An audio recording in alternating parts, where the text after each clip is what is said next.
नमस्कार विद्यार्थी मित्रों, कोल्हापूर जिल्हा मुख्याध्यापक संघामार्फत आयोजित ऑनलाईन क्लासरूममध्ये मी सर्वांचे स्वागत करतो। आपण गणित भाग 2 मधील प्रकरण क्रमांक 2 पायथागोरसचे प्रमेय उजळणी वजा भाग घ्यायचा आहे। या उजळणीचा एक फायदा तुम्हाला होणार आहे की जे विद्यार्थी ऑनलाईन क्लासरूमला गैरहजर असतील त्यांना या उजळणी क्लासरूमचा निश्चितच फायदा होईल। आता या उजळणीमध्ये आपल्याला प्रथम बघायचं आहे की या पायथागोरस प्रमेयामध्ये तुम्ही इथून पाठीमागे शिकलेला आहात की काटकोन त्रिकोणामध्ये कर्णाचा वर्ग हा उरलेल्या दोन बाजूंच्या वर्गांच्या बेरजी इतका असतो। म्हणजेच तुम्हाला दिलेला त्रिकोण जर काटकोन त्रिकोण असेल तर काटकोन त्रिकोणामध्ये कर्णाचा वर्ग हा उरलेल्या दोन बाजूंच्या वर्गांच्या बेरजी इतका असतो। मग समजा त्रिकोण ABC मध्ये मापकोन B जर 90 अंश असेल तर AC चा वर्ग बरोबर AB चा वर्ग अधिक BC चा वर्ग असते, याचा तुम्ही अभ्यास केलेला आहात। यानंतर आपण बघितलेलं आहे, यावर आधारित काही तुम्ही उदाहरण सुद्धा सोडवलेले आहेत तिथून पाठीमागच्या इयत्तेमध्ये। आता आपल्याला बघायचं आहे की पायथागोरसचे त्रिकूट म्हणजे काय। पायथागोरसचे त्रिकूट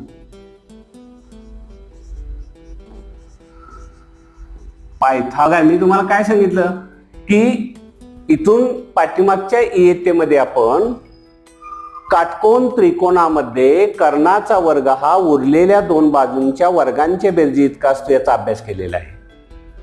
म्हणजेच त्रिकोण ABC मध्ये मापकोन B बरोबर 90 अंश असेल तर AC चा वर्ग बरोबर AB वर्ग अधिक BC वर्ग असते, याचा अभ्यास तुम्ही केलेला आहे।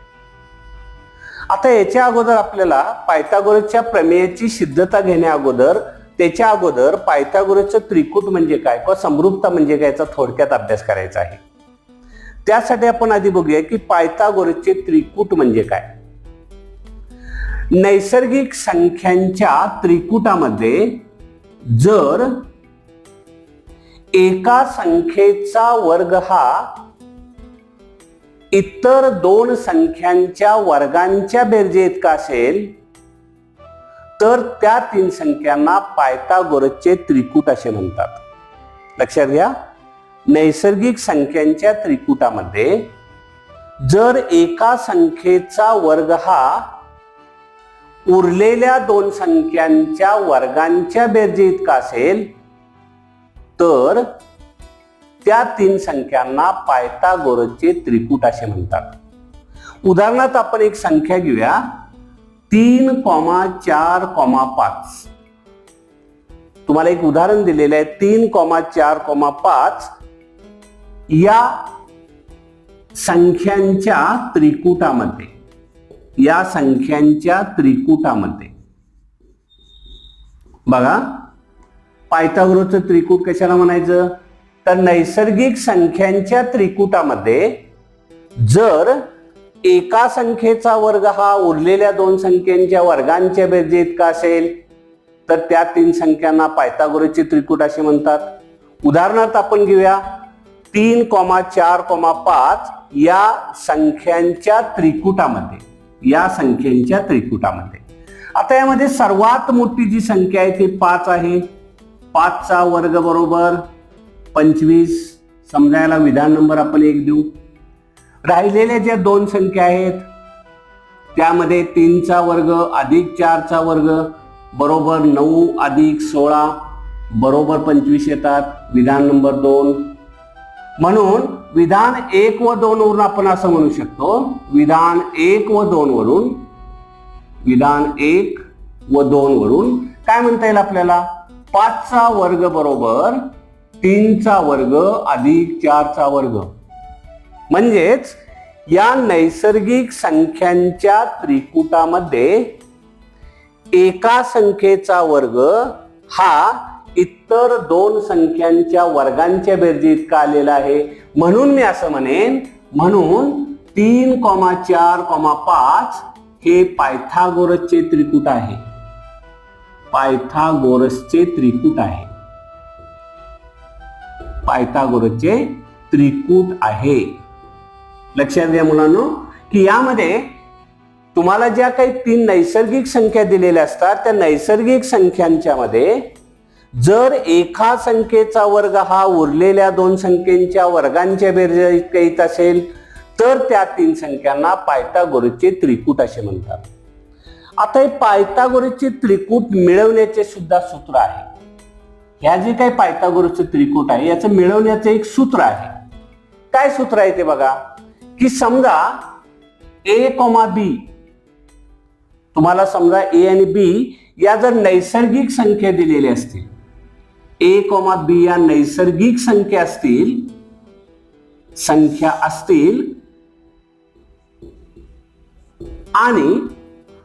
आणि बघा a is greater than b असेल म्हणजे a हा b पेक्षा मोठा असेल तर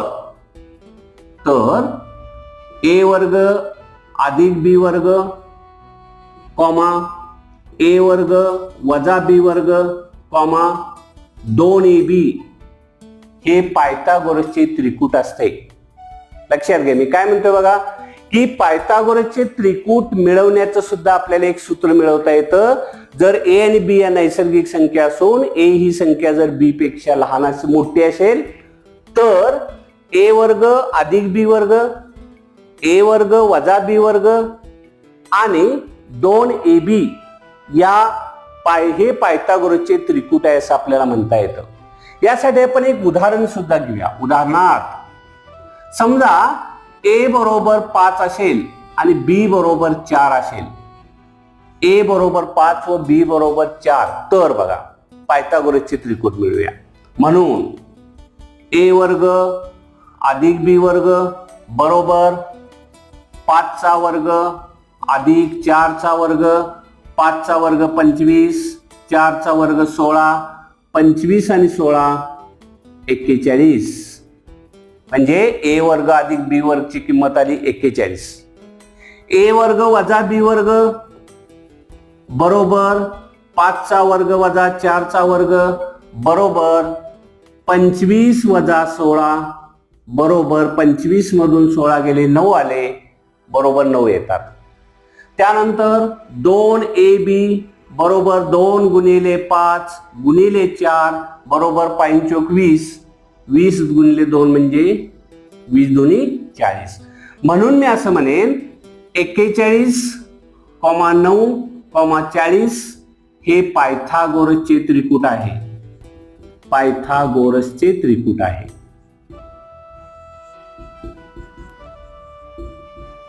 बघा या ठिकाणी उदाहरणामध्ये तुम्हाला बऱ्याच वेळा विचारतात की एखादं पायथागोरसचं त्रिकूट मिळवा किंवा पायथागोरसचे त्रिकूट म्हणजे काय.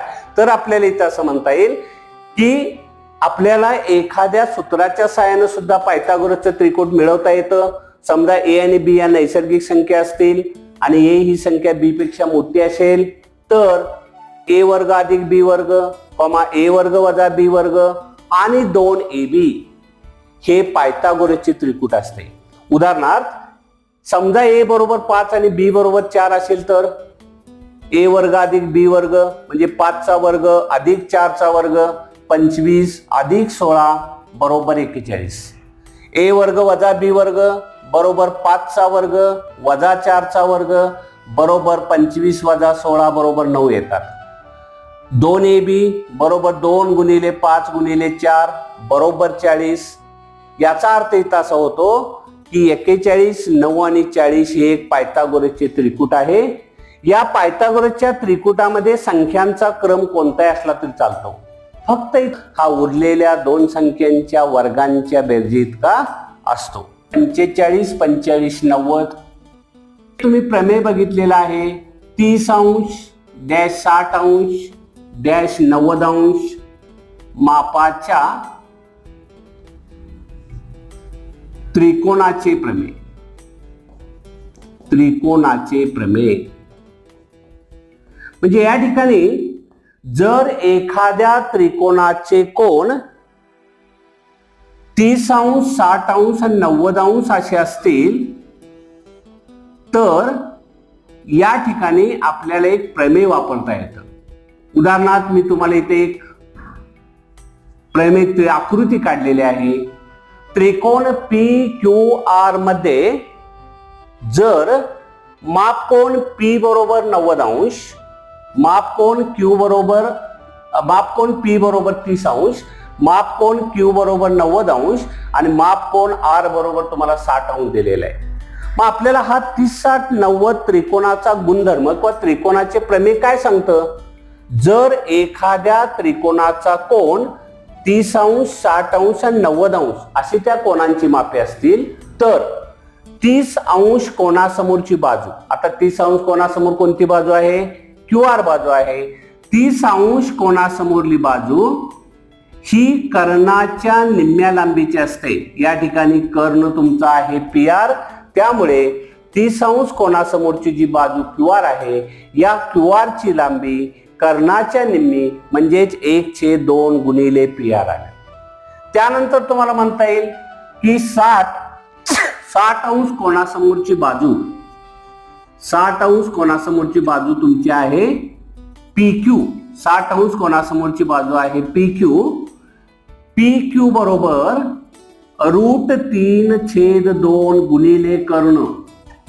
याचा अर्थ काय होते बघा की या ठिकाणी जर एखाद्या त्रिकोणाचे कोन 30, 60 आणि 90 अंश मापाचे असतील तर 30 अंश कोणासमोरल्या बाजूचे माप हे कर्णाच्या निम्मे असते. तर 60 अंश कोणासमोरल्या बाजूचे माप कर्णाच्या √3/2 पट असते. समजा आपण असा एक विचार करूया. उदाहरणार्थ समजा कर्ण तुमचा 10 लांबीचा आहे, कर्णाची लांबी 10 एकक आहे आणि कर्णाची लांबी जर 10 एकक असेल तर तुम्हाला रेषाखंड QR आणि रेषाखंड PQ सहजपणे मिळवता येतो. काय म्हणता येईल आपल्याला इथं की या ठिकाणी QR बरोबर 1/2 PR म्हणजेच QR बरोबर, लक्षात घ्या की एखाद्या त्रिकोणाचे कोन जर 30, 60 आणि 90 अंश मापाचे असतील तर 30 अंश कोणासमोरची बाजू ही कर्णाच्या निम्म्या लांबीची असते. याचा अर्थ असा होतो की QR बरोबर 1/2 गुणिले PR म्हणजे 1/2 गुणिले जर कर्णाची लांबी 10 असेल तर इथं 5 एकक अंतर येतं. 60 अंश कोणासमोरची जी भुजा असते PQ त्याची लांबी कर्णाच्या √3/2 पट असते. म्हणजे याचा अर्थ √3/2 गुणिले 10 म्हणजेच 5√3. याचा अर्थ जर कर्ण PR 10 एकक लांबीचा असेल तर QR ची लांबी येते 5 एकक आणि PQ ची लांबी येते 5√3 एकक. हे एक प्रमेय तुम्ही बघितलेलं आहे. त्यानंतर या प्रकरणामध्ये तुम्ही एक दुसरं प्रमेय बघितलेलं आहे. 45 अंश डॅश 45 अंश डॅश 90 अंश मापाच्या त्रिकोणाचा गुणधर्म व त्रिकोणाचे प्रमेय. त्रिकोणाचा गुणधर्म बघा, जर एखाद्या त्रिकोणाच्या कोनांची मापे 45 अंश 45 अंश आणि 90 अंश असे असतील तर त्याचा काय गुणधर्म मिळतो ते सुद्धा आपल्याला इथं बघायचं आहे. समजा तुम्हाला दिलेला त्रिकोण जो आहे तो दिलेला त्रिकोण इथं ABC आहे आणि ABC त्रिकोणाची मापे 45 अंश 45 अंश आणि 90 अंश असे आहेत. म्हणजेच याचे पायालगतचे कोन एकरूप आहेत आणि पायालगतचे कोन एकरूप असल्यामुळे हा समद्विभुज त्रिकोण तयार होतो. समद्विभुज काटकोन त्रिकोण तयार होतो. मग आपल्याला एक प्रमेय गेलेला आहे, याच्यावर काही गुणधर्म गेलेला आहे की जर एखाद्या त्रिकोणाचे कोन 45 अंश 45 अंश आणि 90 अंश असे असतील तर काटकोन करणाऱ्या प्रत्येक बाजूची लांबी, आता इथं काटकोन करणारी किती बाजू कोणकोणती आहेत? AB आणि BC आहेत. काटकोन करणाऱ्या प्रत्येक बाजूची लांबी ही कर्णाच्या 1/√2 पट असते. कर्ण गुणिले 1/√2 पट गुणिले कर्ण. लक्षात घ्या की जर एखाद्या त्रिकोणाचे कोन 45 अंश 45 अंश आणि 90 अंश असे असतील तर काटकोन करणाऱ्या प्रत्येक बाजूची लांबी कर्णाच्या 1/√2 पट असते. या ठिकाणी काटकोन करणाऱ्या बाजू आहेत ए बी आणि बी सी. इथं आपण असं करीत धरूया, उदाहरणार्थ जर त्रिकोण ए बी सी मध्ये एसी बरोबर समजा 5 एकक असेल, एसी बरोबर 5 एकक, तर ए बी व बी सी काढा. आता या वरील आकृतीमध्ये जर कर्ण एसी ची लांबी 5 असेल तर तुम्हाला ए बी आणि बी सी ची लांबी काढायची आहे. मग काय म्हणता येईल आपल्याला, येथे ए बी बरोबर बी सी बरोबर 1/√2 गुणिले कर्ण एसी. हे असं का लिहिलं तर हा त्रिकोण 45 अंश 45 अंश 90 अंशाचा आहे. म्हणजेच तुम्हाला हा दिलेला त्रिकोण जर 45 45 90 अंश असेल आणि या कर्णाची लांबी तुम्हाला जर 5 एकक दिलेली असेल तर तुम्हाला या काटकोन करणाऱ्या बाजूंची लांबी काढता येते. ए बी बरोबर बी सी बरोबर 1/√2 गुणिले एसी. म्हणजे याचा अर्थ 1/√2 गुणिले 5, याचाच अर्थ 5/√2. समजा तुम्हाला याचं जर छेदाचे परिमीकरण करायचं असेल तर इथं असं येईल 5√2/2. असं जरी तुम्ही उत्तर तिथं काढलं तर चालेल. म्हणजे अंशाला आणि छेदाला √2 आपण गुणलं, √2 गुणल्यामुळे काय झालं तर या छेदाचे परिमीकरण झालं, छेद 2 आला आणि अंशस्थानी 5√2 आले. याचा अर्थ ए बी बरोबर बी सी बरोबर 5√2 याची किंमत येते. लक्षात घ्या, आपण 2 गुणधर्म बघितले, 30 60 90 एक गुणमापाचं त्रिकोणाचे माप बघितलं. तर जर एखाद्या त्रिकोणाच्या कोणांची मापे 30 अंश 60 अंश आणि 90 अंश असे असतील तर 30 अंश कोणासमोरची भुजा कर्णाच्या निम्म्या लांबीची असते, तर 60 अंश कोणासमोरची भुजा कर्णाच्या √3/2 पट असते. उदाहरणार्थ समजा कर्ण पी आर ची लांबी जर 10 असेल तर क्यू आर येणार, क्यू आर बरोबर 1/2 गुणिले पी आर बरोबर 1/2 गुणिले 10 बरोबर 5 एकक आले. पी क्यू ची लांबी येणार √3/2 गुणिले पी आर बरोबर √3/2 गुणिले 10 म्हणजे 5√3 आले.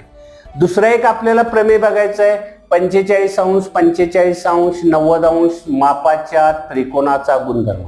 हा गुणधर्म काय आहे, जर एखाद्या त्रिकोणाचे कोण 45 अंश 45 अंश आणि 90 अंश असे असतील तर काटकोन करणाऱ्या प्रत्येक बाजूची लांबी कर्णाच्या 1/√2 पट असते.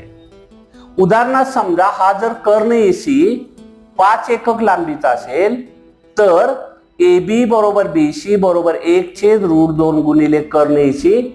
कर्ण एसी ची लांबी जर 5 असेल तर ए बी आणि बी सी ची लांबी येईल 5√2/2 एवढी त्याची काय ते लांबी येते. हे झाले या प्रकरणातले सुरुवातीचे 2 गुणधर्म तुम्हाला दिले होते, त्याचा आपण अभ्यास केला. आता आपल्याला बघायचे समरूपता आणि काटकोन त्रिकोण. थोडं बंद करा. आता आपल्याला समरूपता व काटकोन त्रिकोण याच्यावर असलेले एक प्रमेय बघायचं आहे. हे प्रमेय कसं होतं बघा की काटकोन त्रिकोणामध्ये कर्णावर टाकलेल्या शिरोलंबामुळे जे त्रिकोण तयार होतात ते मूळ काटकोन त्रिकोणाशी व परस्पराशी समरूप असतात. आता याची सिद्धता तुम्ही बघितलेली आहे. फक्त आपल्याला थोडक्यात काही महत्वाचे मुद्दे बघायचे आहेत की काटकोन त्रिकोण ए बी सी हा काटकोन त्रिकोण आहे. या काटकोन त्रिकोणामध्ये कर्णावर शिरोलंब टाकलेला आहे आणि या कर्णावर टाकलेल्या शिरोलंबामुळे इथे 2 त्रिकोण तयार झालेले आहेत. मग काटकोन त्रिकोणामध्ये कर्णावर टाकलेल्या शिरोलंबामुळे जे 2 त्रिकोण तयार होतात ते परस्पराशी आणि मूळ काटकोन त्रिकोणाशी समरूप असतात. आता मग इथं पक्ष काय येणार, पक्षामध्ये तुमचं येणार की या ठिकाणी त्रिकोण ए बी सी मध्ये माप कोण बी बरोबर 90 अंश त्यानंतर 1 BD लंबकर्ण AC हे सगळं परीक्षामध्ये येणार। साध्यामध्ये काय येणार, काटकोन त्रिकोणामध्ये कर्णावर काढलेल्या शिरोलंबामुळे जे दोन त्रिकोण तयार होतात ते परस्पराशी आणि मूळ काटकोन त्रिकोणाशी समरूप असतात। यामध्ये येणार त्रिकोण ADB समरूप त्रिकोण ABC। त्यानंतर दुसरा तयार होणारा त्रिकोण BDC समरूप त्रिकोण ABC। आणि तिसरं तुमच्या येणार त्रिकोण ADB समरूप त्रिकोण BDC। बघा या ठिकाणी तुमच्या असं लक्षात येईल की तयार होणारा पहिला त्रिकोण ADB हा मूळ त्रिकोणाशी समरूप आहे। तयार होणारा दुसरा त्रिकोण BDC हा सुद्धा मूळ त्रिकोणाशी समरूप आहे। आणि त्रिकोण ADB आणि त्रिकोण BDC दोन्ही त्रिकोण परस्पराशी समरूप आहेत। म्हणजेच काटकोन त्रिकोणामध्ये कर्णावर टाकलेल्या शिरोलंबामुळे जे दोन त्रिकोण तयार होतात ते परस्पराशी आणि मूळ काटकोन त्रिकोणाशी समरूप असतात। आता याची सिद्धता सुद्धा देणं काही फार अवघड नाही। या ठिकाणी मला त्रिकोण ADB व त्रिकोण ABC हे कोको कसोटीनं समरूप दाखवता येईल, कारण या ठिकाणी कोण D एकरूप कोण B प्रत्येकी 90 अंश, त्यानंतर कोण A एकरूप कोण A इथं मला सामायिक कोण असं म्हणता येईल, सामायिक कोण। म्हणून कोको कसोटीवरून, कोको समरूपता कसोटीवरून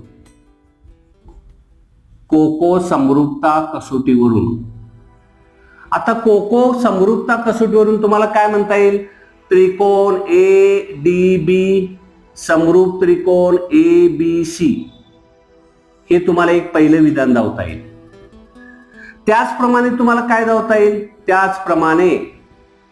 दाखवता येईल की त्रिकोण BDC समरूप त्रिकोण ABC हे सुद्धा तुम्हाला कोको कसोटीवरून दाखवता येईल, कोको कसोटीवरून। ह्याला समजा विधान नंबर आपण 2 देऊया। बघा लक्षात घ्या इथं की या ठिकाणी त्रिकोण ADB हा त्रिकोण ABCशी समरूप झालेला आहे कोको कसोटीवरून। त्यानंतर आपल्याला त्रिकोण BDC हा सुद्धा त्रिकोण ABCशी समरूप दाखवता येईल। कोणत्या नियमानं, तर त्रिकोण BDC मध्ये मापकोन D एकरूप मापकोन B प्रत्येकी 90 अंश, मापकोन C एकरूप मापकोन C सामायिक कोण। म्हणून कोको कसोटीवरून त्रिकोण BDC समरूप त्रिकोण ABC आपल्याला दाखवता येईल। म्हणून विधान 1 व 2 वरून आपल्याला असं म्हणता येईल, विधान 1 व 2 वरून, विधान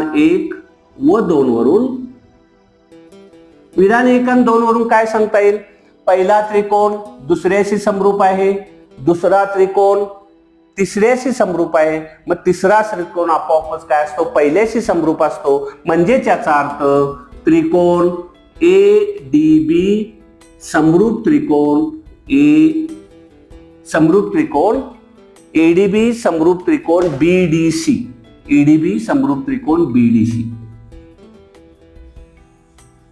आता याचा अर्थ काय झाला, पहिला त्रिकोण दुसऱ्याशी समरूप आहे, मूळ त्रिकोणाशी समरूप आहे। तयार होणारा हा त्रिकोण सुद्धा मूळ त्रिकोणाशी समरूप आहे आणि तयार होणारे दोन्ही त्रिकोण आपोआप परस्पराशी समरूप आहेत। यावरून आपल्याला असं म्हणता येतं की काटकोन त्रिकोणामध्ये कर्णावर टाकलेल्या शिरोलंबामुळे जे दोन त्रिकोण तयार होतात ते परस्पराशी आणि मूळ काटकोन त्रिकोणाशी समरूप असतात। म्हणून आपल्या इथं असं म्हणता येईल की या ठिकाणी त्रिकोण ADB समरूप त्रिकोण ABC, त्रिकोण BDC समरूप त्रिकोण ABC आणि ADB समरूप त्रिकोण BDC। याचा अर्थ तयार होणारे दोन्ही त्रिकोण मूळ त्रिकोणाशी समरूप आहेत आणि परस्पराशी सुद्धा समरूप आहेत। आपल्याला कोको कसोटीवरून हे दोन त्रिकोण समरूप दाखवता आले, म्हणजे याचा अर्थ हे तिन्ही त्रिकोण कसे आहेत, परस्पराशी समरूप आहेत असं आपल्याला म्हणता येतं। आता याच्यानंतर आपल्याला एक महत्त्वाचा गुणधर्म बघायचा आहे, भूमिती मध्याचे प्रमेय। यानंतर आपल्याला बघायचं आहे भूमिती मध्याचे प्रमेय. बघू आपण भूमिती मध्याचे प्रमेय काय आहे ते. भूमिती मध्याचे प्रमेय.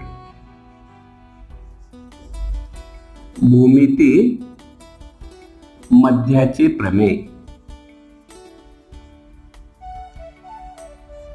बघा आपण काय काय बघितलं तर 30, 60, 90 चा गुणधर्म बघितला, 45, 45, 90 चा गुणधर्म बघितला, पायथागोरसची त्रिकुट बघितली, त्यानंतर काटकोन त्रिकोण आणि समरूपता याचा गुणधर्म बघितला. आता आपल्याला बघायचं आहे की या काटकोन त्रिकोण आणि समरूपता याचा आधार घेऊन आपल्याला भूमिती मध्याचा गुणधर्म बघायचा आहे.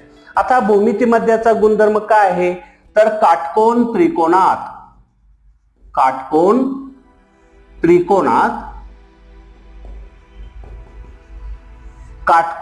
त्रिकोणात कर्णावर काढलेला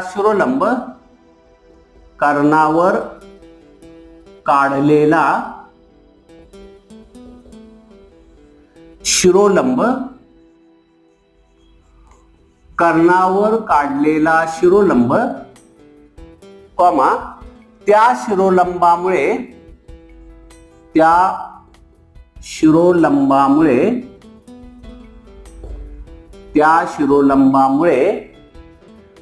होणाऱ्या कर्णाच्या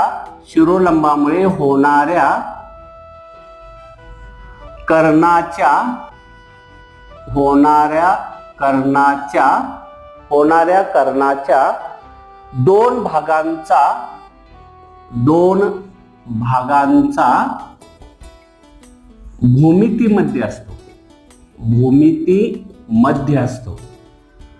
भूमितीमध्ये असतो.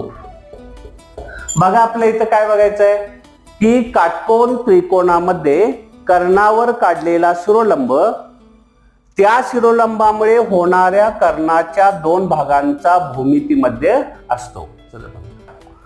यामध्ये भूमितीमध्येच्या प्रमेयामध्ये काय दिले बघा. काटकोन त्रिकोणामध्ये कर्णावर काढलेल्या शिरोलंबामुळे कर्णाचे जे दोन भागात विभाजन होते त्याचा भूमितीमध्ये असतो.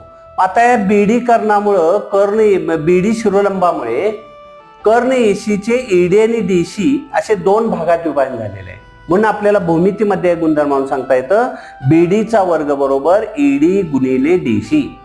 यावर आपण एक उदाहरण घेऊया. उदाहरणार्थ आकृतीमध्ये कोन MNP बरोबर 90 अंश, या त्रिकोणामध्ये कोन MNP 90 अंश दिलेला आहे. रेख NQ, लंब कर्ण MP म्हणजे बाजूवर या लंब टाकलेला आहे कर्णावर. जर MQ बरोबर 9 असेल, MP बरोबर 4 असेल तर तुम्हाला NQ विचारलेला आहे. कोन MNP या काटकोन त्रिकोणामध्ये कर्णावर शिरोलंब टाकलेला आहे. त्यामुळे आपल्याला असं म्हणता येईल की त्रिकोण MNP मध्ये रेख NQ हा बाजू MP वर काय काढलेला आहे, लंब काढलेला आहे. म्हणून भूमिती मध्याच्या गुणधर्मावरून NQ चा वर्ग बरोबर MQ गुणिले PQ. आता या ठिकाणी MQ ची किंमत आपल्याला दिलेली आहे 9, PQ ची किंमत 4 दिलेली आहे. म्हणून 9 गुणिले 4 म्हणजे NQ चा वर्ग बरोबर 4 आले. याचा अर्थ असा होतो की दोन्ही बाजूंचे वर्गमूळ घेतल्यानंतर NQ वर्गाचे वर्गमूळ NQ आले आणि 36 चे वर्गमूळ 6 आले. म्हणून NQ बरोबर काय आले, 6 आले. म्हणजेच बघा विद्यार्थी मित्र, आपण काय काय बघितले यामध्ये की आतापर्यंत उजळणीमध्ये आपण बघितलं की 30, 60, 90 चे प्रमेय, 45, 45 त्रिकोणाच्या मापाचा गुणधर्म, परत पायथागोरसचे त्रिकुटे, त्यानंतर आपण बघितलं काटकोन त्रिकोण आणि समरूपता गुणधर्म बघितला. आणि आपण त्यानंतर बघितलं की भूमिती मध्याचा गुणधर्म. हा गुणधर्म 1-2 मार्कासाठी अशी उदाहरणं विचारली जातात की तुम्हाला या ठिकाणी कर्णावर शिरोलंब टाकलेला असतो आणि मग आपल्याला पाहिजे त्या किमती तिथं सहजपणे मिळवता येतात. धन्यवाद.